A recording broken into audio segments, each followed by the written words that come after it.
Hey guys, this is Anthony Morganti from AnthonyMorganti.com. This is episode 8 of the video series Getting Started in Photoshop. In this episode, we're going to do a very simple sky swap. I have this image here, and you can see the sky is relatively boring. So I want to replace this sky, and I'm going to replace that sky with this sky. Now, I should just mention a few things. When you're out shooting, if the sky is boring, and you think that in post you may want to replace that sky, be aware of a few things. That when you have tree branches, or things like tree branches, maybe pieces of artwork, or maybe antenna sticking up into the sky, that will make this composite more difficult. Now, when I was here shooting this shot, I knew the sky was relatively boring and I might want to replace it. So I shot accordingly. I minimized the amount of trees sticking up into the sky. There are some over here on the left, but there really isn't much beyond that. There are a couple flagpoles sticking up into the sky a bit, and there are these antenna. So I'll have to deal with those. But I could have been down lower shooting up and had a lot more trees up into the sky and things like that, and that would have made the swap a lot more difficult. Now, when you're in post-production and you're ready to replace the sky, the choice of sky you use is very important. First of all, you want the color temperature to be relatively similar, meaning, and this was shot probably late morning, so it's very bright day. If I can't put like a red sky in this shot, it just wouldn't look right. Now this sky here is similar in tonal value and color temperature to this sky, so it will work out well. The other thing is you want the light to be at the same angle. As you could see, as I was looking at this scene, the sun was to my left.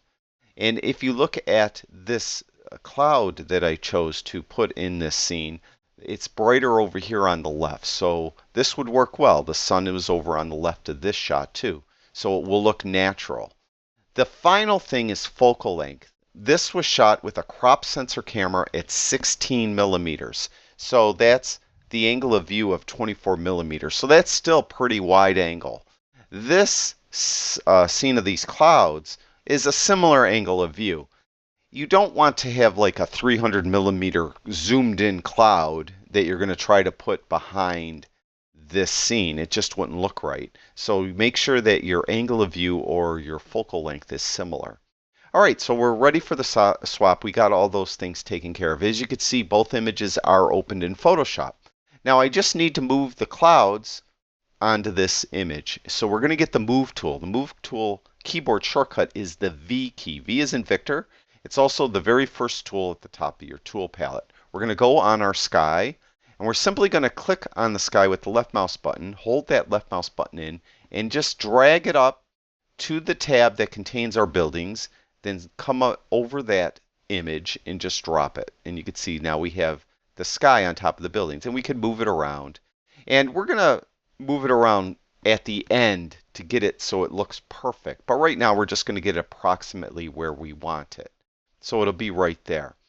Now we have the sky layer. If you look at our layers panel, we have the background layer, which is the skyline there, and on top of that are our clouds. We're going to turn that cloud layer off first.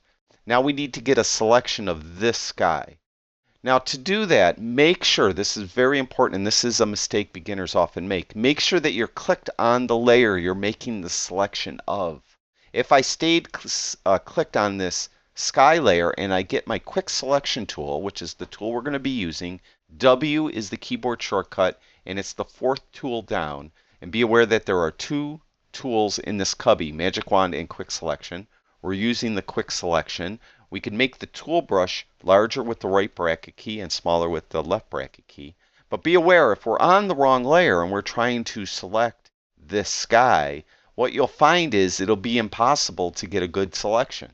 So we're going to hit Command or Control D to deselect. Make sure you're on the layer that you're actually doing the selection on, and your selection will be more accurate. So we're going to come in and we're just going to select this sky. Now, initially, it's going to overselect quite a bit, but that's okay. We're going to come back in and deselect the parts of the image that were overselected. You can see it overselected quite a bit. Now I'm going to zoom in. I'm going to hit Command plus on my keyboard. You may see 0 down here, or not 0, I'm sorry, equals down here, because equals and plus share a key on my keyboard. But I'm hitting Command plus, and we're going to hold the space bar in, and when I do that, the tool turns into a little hand, so I could drag the image around. And then I could better see now what's going on. I have over selections up in here, so I have to deselect that. So right now, the tools, and you can see has a plus in the middle of it. That means we're going to add to the selection. We want to deselect. So we're going to hold the Alt or Option key in. Alt if you have a PC, Option if you have a Mac, and you can see the tool now has a minus in it. So we could come in here and deselect. And we also could make some preliminary decisions of what we're going to leave in and out of our image. You can see up here there's looks like a crane, a small crane on top of this building. I see no need to make sure that's included in the final composite. So I'm going to leave that deselected, or selected in this case. I'm not going to keep that in the shot. So that's going to be excluded with this old sky. Now I'm going to go through here and just continually deselect what was overselected by holding in that Alt or Option key in. And I've noticed in the past when I do these videos, I glaringly miss obvious stuff. And that's because I'm a very bad multitasker and I'm trying to talk and concentrate on the selection at the same time, and I find that difficult to do. Hopefully you're better at that than I am, especially if you have kids or dogs or cats or something running around when you're trying to do this. Now I could resize this brush again by hitting the left bracket key to make it smaller and the right bracket key to make it larger.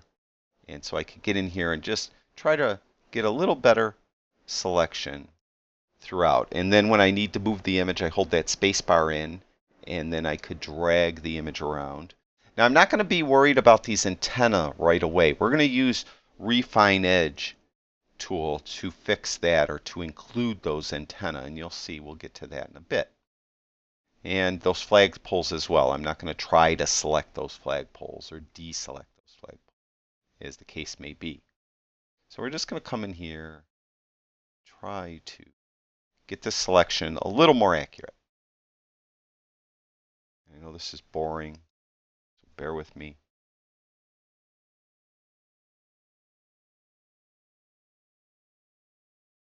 Jagged edge of the building. Now we have another crane sticking into the shot right here. I'm going to choose to exclude that from the final composite, so you won't see that in the final image. So I'm just going to do a quick perusal and make sure that I have a decent preliminary selection. Again, I'm not worried about the flag poles or the antenna or even those tree branches as much right now. We're going to get those with the Refine Edge tool, which we're going to do next.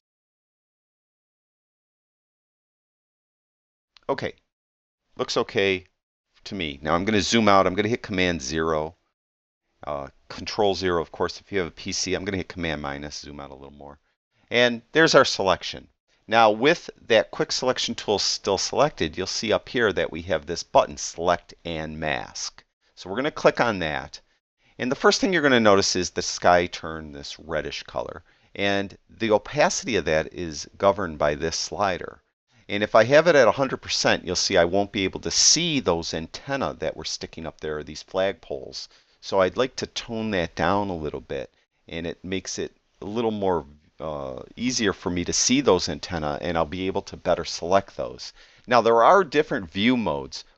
For this image, I prefer this overlay view mode. There are other view modes which you might prefer. Onion skin, marching ants, unblack. I mean, as it is, one isn't better than the other, but some do work better than others on specific images. For this image, I think the overlay mode will work fine. For other images, the overlay mode may not work as well, and a different view mode may work better. So I'm going to use this one, and I'm going to zoom in a little again by hitting that Command plus. Again, it's Control plus if you have a PC. And we're going to adjust some of these sliders first. Now the sliders, I wish I could tell you there's specific instances where you could place these sliders and they work perfectly every time, but that is not the case. They're different for every image. The radius slider is you telling Photoshop how far out or how far in from the current selection to look for an edge. Now, I've been at seminars where the photographer likes this at a very high value.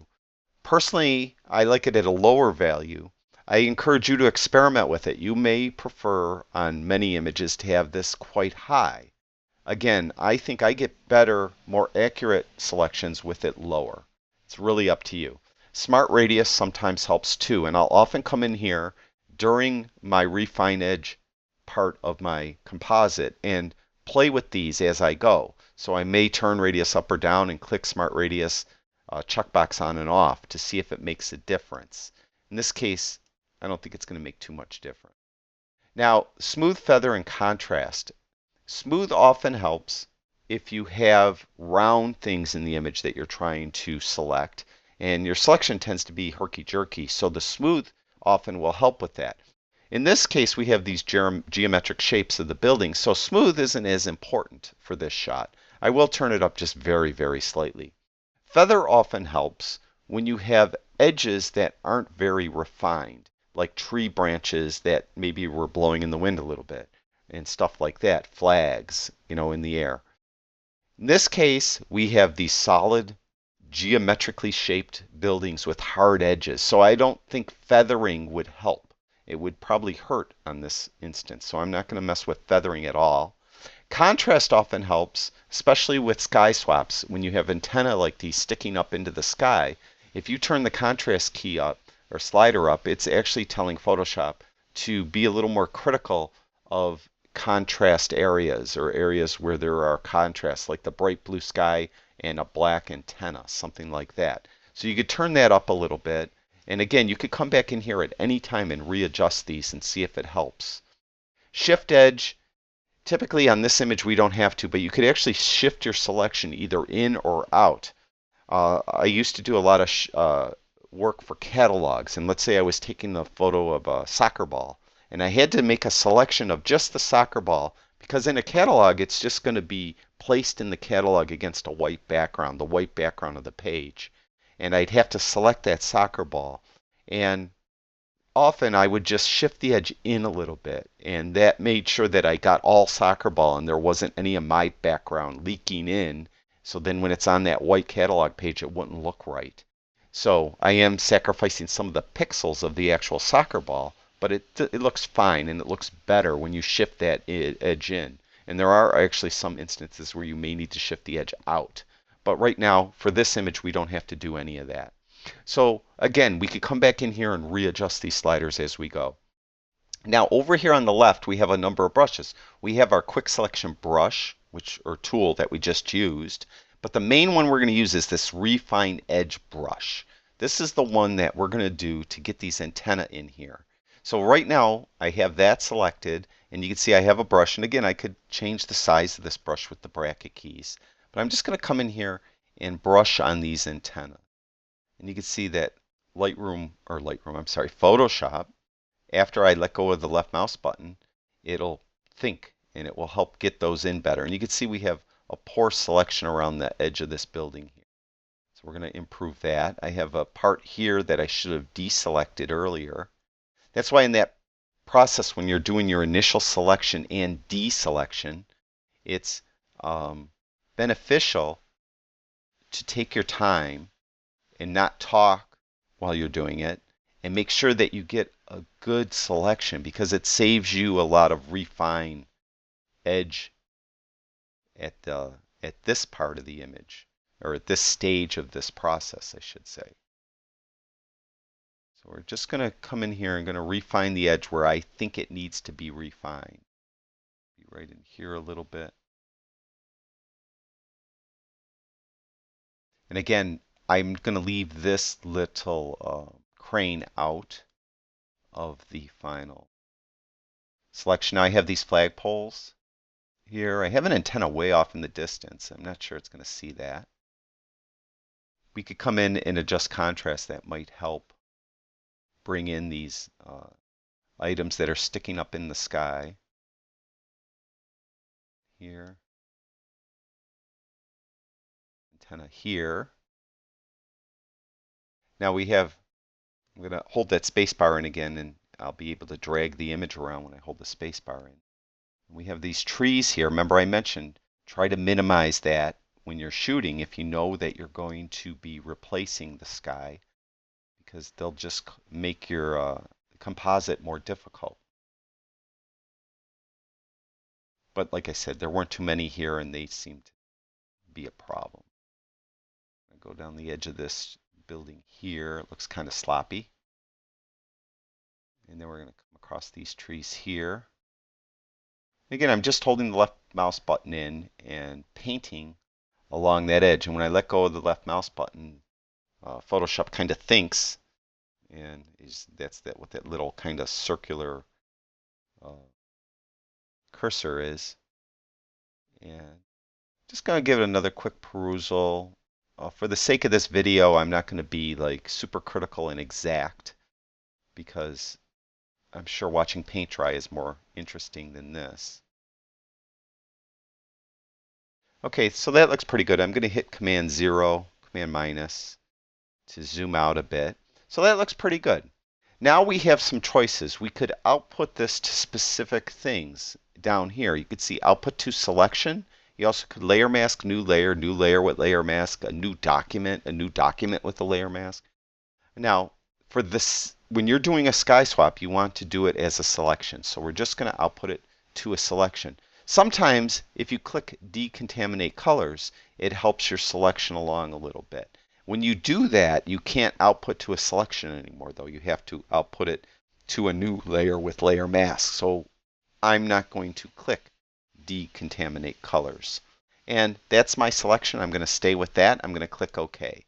And we'll be returned to our image, and you can see our selection here. Now, it still may, just judging by the marching ants, it still may look that it's not very good. Don't worry, it actually is decent and it is refined. It's just that the marching ants aren't resolute enough to show you it. So we have this selection of the sky, but we really want to select the new sky. So we're going to click on that layer, and we're going to turn that layer on. And you can see our selection went with us. So there is our selection, and we have both layers turned on. And we're on that top layer with our sky. Next, we just have to add a layer mask to it. To do that, just go down here, the very bottom of the right-hand panel, and you can see that there's a rectangle with a circle in the middle. That says Add Layer Mask. Just click there, and voila. We have a sky now, a different sky, behind the shot. And again, it looks natural. The light is coming over from the left, and that's the way it was in the original scene. So it looks pretty good. And if I zoom in a little bit by hitting Command plus, you can see that our antenna are up in here. So that's good. It didn't bring, there was an antenna way off here in the distance, and it didn't bring that. And this flagpole looks a little cheesy right here. But I mean, we're being hypercritical, because that's way, no one's going to notice that. Trust me. You could live in Columbus your whole life, and I guarantee that you're not going to notice that. So we look at our trees here, and that looks pretty good. So I would say that antenna's in good. I would say that that is a very good composite. So I'm going to hit Command 0 again to fit to screen. Now we could move the sky around just to adjust it slightly to make it look a little better. So to do that, we need the Move tool. Again, the V key on your keyboards for the Move tool. It's the very first tool up here. Now if we just come in here and start dragging around, you can see what happens. We don't want that. We need to just move the sky. So if you look over here at our Layers panel, we have our sky, and it's locked to the mask, and that's what that little chain link means right there. So we want to click on that chain link, and that will unlock the mask from the sky. Now we still just can't come in here and start dragging, because it's doing pretty much the same thing. And the reason why it's doing that is because we're clicked on the mask. The mask is active. We want to move the sky, so you want to make that sky active. Click on that. Now we could come in here and move this sky so it might look a little better. I don't know, worse, whatever you like. Move it so it looks more natural. Whatever it takes, you can move it and refine it so it looks perfect. And when you're done, you could just, save it. Go up to File, Save, or Save As, and you could save it to somewhere on your hard drive. If you brought these images over from Lightroom, you would just save it exit out of Photoshop, and they should be back in Lightroom. If they're not, you may have to synchronize your folder. I covered how to do that in a Lightroom quick tip video. Or you may have to re-import it back into Lightroom. But usually it should automatically go back in Lightroom if you sent these images from Lightroom. So that's it. That's how you do a simple sky swap in Photoshop. Now, for episode 9, I don't really have any plans. If you have any suggestions of what you'd like to see me cover for episode 9, please leave them in the comments below, and I'll see what I could do. I'd like to thank everyone for watching my videos. I truly do appreciate it. I'll talk to you guys soon.